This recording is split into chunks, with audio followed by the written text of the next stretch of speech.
The Middle East once again finds itself on the precipice of a wider conflict, a situation brought into sharp focus by a dramatic series of events. On June 12 and 13, 2025, Israeli warplanes conducted extensive airstrikes against more than 100 strategic targets deep inside Iranian territory. The operation was bold and precise, hitting nuclear facilities, ballistic missile factories, and critical air defense systems. This aggressive military action was a significant escalation in the long-simmering shadow war between the two regional adversaries.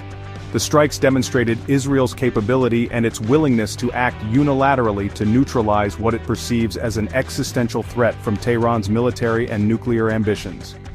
Following this major military operation, Israeli Prime Minister Benjamin Netanyahu made a direct and urgent appeal to his most powerful ally, the United States. He formally requested that American forces join Israel in any subsequent military actions against Iran, essentially asking for a joint war effort. This was not the first time such a request had been made. A similar plan had been rejected by the Trump administration back in April 2025. Netanyahu's plea underscored the immense stakes involved, and his belief that a unified front was necessary to decisively counter the Iranian regime, particularly after years of escalating tensions and proxy conflicts across the region. The context for this request is a region already inflamed by conflict. The cycle of violence has been intensifying since the Hamas attacks of October 7, 2023, which triggered a cascade of retaliatory actions. Iran, for its part, has not hesitated to respond to Israeli provocations. It launched significant missile and drone barrages against Israel in both April and October of 2024, testing the limits of Israeli defenses.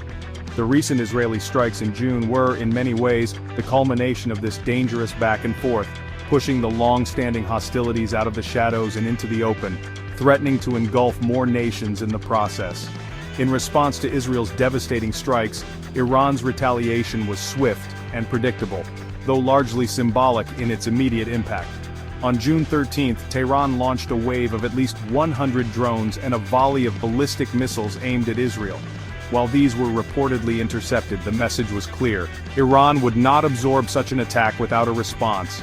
Iran's armed forces spokesman General Abolfazl Shekarchi went further, vowing a definite counterattack against both Israel and the United States, flatly rejecting American claims of non-involvement and holding Washington responsible for the actions of its closest regional partner. The White House response to Prime Minister Netanyahu's request was swift, unequivocal, and public. The United States would not participate in direct military action against Iran.